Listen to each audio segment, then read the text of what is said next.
Some people think hitting a paper target makes them ready for the streets. That's like saying karaoke preps you for American Idol. If a couple range trips made you Baba Yaga, Netflix would be out of business.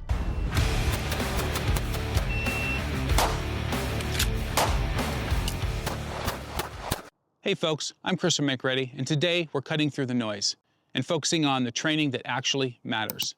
It's all about think less, movie montage, more work that pays off.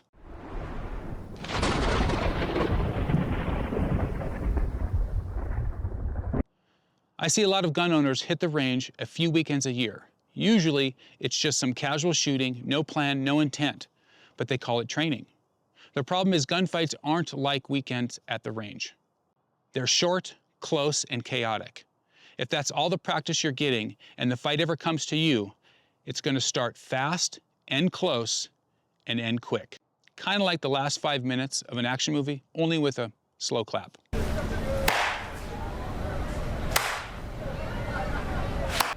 But I know this.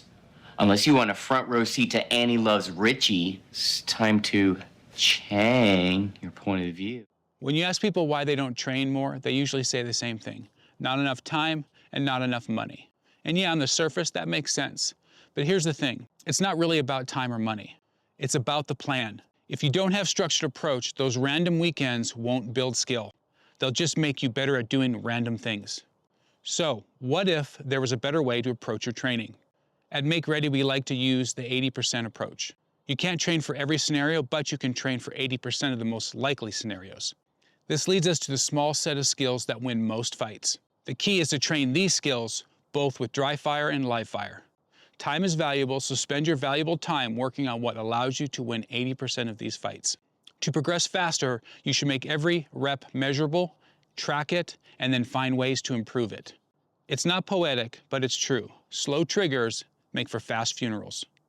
Reset quickly, shoot straight, and train with intent. Pro tip, when you're training, stop trying to power through bad reps. Every bad rep is a habit you just paid for in time, ammo, and performance. This tip will increase your training progress faster and minimize conflicting reactions learned. When you're working on multiple skills, what we call skill stacking, like trigger prep, reset, draw, stroke, or presentation with aligned sights, and something goes wrong, most shooters just finish the rep anyway. That's not training, it's practicing a mistake. Repeating enough times, and that mistake becomes a habit. A bad habit, mixed in with good ones, is a recipe for disaster. Here's the solution. The moment you feel the air, stop, reset, then start the rep again, clean from the beginning. The goal with skill stacking is perfection through precision, not completion through error. Every rep wires your body to repeat exactly what you just did, good or bad. So minimize wrong reps and don't let your brain memorize failure. Train slow with hyperfocus and be deliberate. Strive for perfection builds excellence. Here's a side note. There is a difference between skill stacking and micro skill training. If you don't have all the micro skills down and ingrained in your subconscious, you're not ready for skill stacking yet. For example, if you're working presentation from a compressed ready and your sights do not appear perfectly aligned at the full presentation, stop and check your wrist tension and your grip. Each skill has micro skills attached. Those micro skills must be fixed so the parts work together. This is a principle of kinesthetic efficiency. When they do, your presentations become predictable and your sights align reliably. The following skills are derived from real-world examples. These or similar skill sets were used in self-defense or defense of others. These examples will be linked in the description below. The first skill is draw to first shot. You will draw from concealment, the target will be at 7 yards, and you will need to score one clean A-zone hit. The baseline score is 2 seconds or less. Advanced shooters should be able to deliver a 1.75 second shot at a 3x5 card. Expert shooters should be able to deliver a 1.5 second or faster into a 2-inch square. If you want to pressure test this, move out to 10 yards and try it again. Here's something to look out for though. If your draw looks like an interpretive dance, why don't you try tightening it up and rethinking things? Or come take a class and we'll get you one step closer to John Wick. Sorry, I digress. Skill 2 is all about making follow-up hits. Your target will be at 7 yards and you will draw to your first shot. Then, after the first shot, you will deliver 2 to 4 rapid shots. These must be accurate and in the A-zone. Track your hits and shoot until the desired effect or accuracy is seen. Don't pause between shots. Evaluate as you shoot. Use the skill calling your shot. If this is new or foreign concept to you, check out the link below in the description and watch the prior video all about this subject. Ideally, you want to move away from over-confirming your shots and more towards predictive shooting. Skill 3 is about shooting from retention. Before doing this with live ammo, I highly recommend doing this as a dry fire exercise. When doing this as a dry fire exercise, keep a very close eye on your muzzle and that you don't accidentally cross over your control hand when you post. The drill will start at approximately 1 yard from a compressed ready.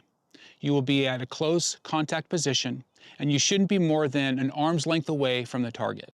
The idea is to defend the gun with the control hand and the body position.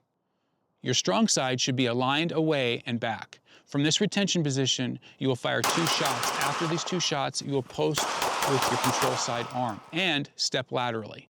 The key here is to keep your natural point of aim. If you don't, you'll have a hard time making consistent hits. Here's a note. I often see people stepping back while performing this retention drill. The idea behind stepping back is to create space and gain time, which should allow you to deliver shots on target.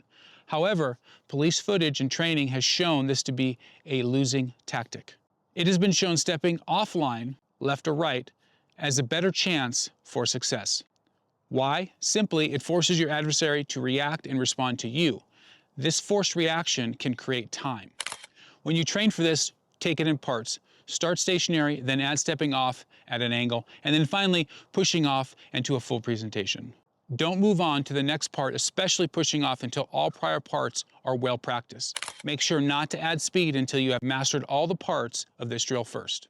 This is all like playing chess, but faster, with louder and more devastating consequences. So be smart and play this game methodically. Skill 4 is all about decision-making and threat assessment. Speed means nothing if you pick the wrong target. So you need to practice correctly identifying threats and consistently making correct shoot and no-shoot calls. This also means correctly identifying threats under low light conditions. Use a shot timer to keep expectations honest about reaction and decision latency. You're not John Wick yet. If you want realistic shoot, no-shoot practice that will force you to think and shoot, do it with a buddy. A shot timer, and some threat, no threat targets. Setup is simple. Have a buddy set up 2 or more targets at various distances. At first, keep it simple and stay to 4 to 7 yards. Have him put up some targets showing a threat and others showing no threat. Then you will face away, and at the sound of the shot timer, you will turn and engage the targets that you identify as a threat. Write your times down and check your hits. If you make bad target assessments, then slow down the decision process. If you have good threat assessment but are missing the mark, slow down your shooting until you're able to make your hits. Someone once told me, if you keep missing, try aimed fire. Thanks, Rosin. This systematic approach of training will show results fast. Here's a note about additional training tools. There are some automated training target stands that you can purchase from Challenge Targets. I will be buying these and then reviewing them later, so check the link down below. Here's a summary or the drills to work on in order. 1. Draw to first hit. 2. Multiple shots after drawing to first hit. 3. Shoot from retention. Eventually progress to posting and stepping laterally, creating separation and extending to full presentation. And 4. Practice threat assessment. Run these drills until they feel boring, because boring is reliable. Here are some simple reminders of what to consider after an encounter where you've deployed your gun. First, make sure you move to cover and scan for additional threats. Second, check yourself and anyone else that you're with for injuries. Third, call 911 and report the shooting and give your location. Request police and request medical. While on the phone with 911, do not narrate the event. Before officers arrive, have your gun holstered or have your gun already visible and on the ground.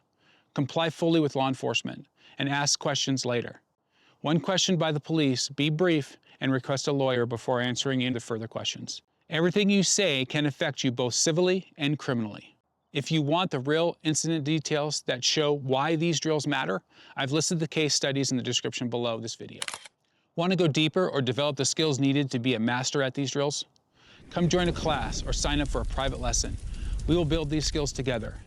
Good training beats hoping for heroic and positive endings every time. I'm Chris from Make Ready. As always, be well, be safe, and keep training.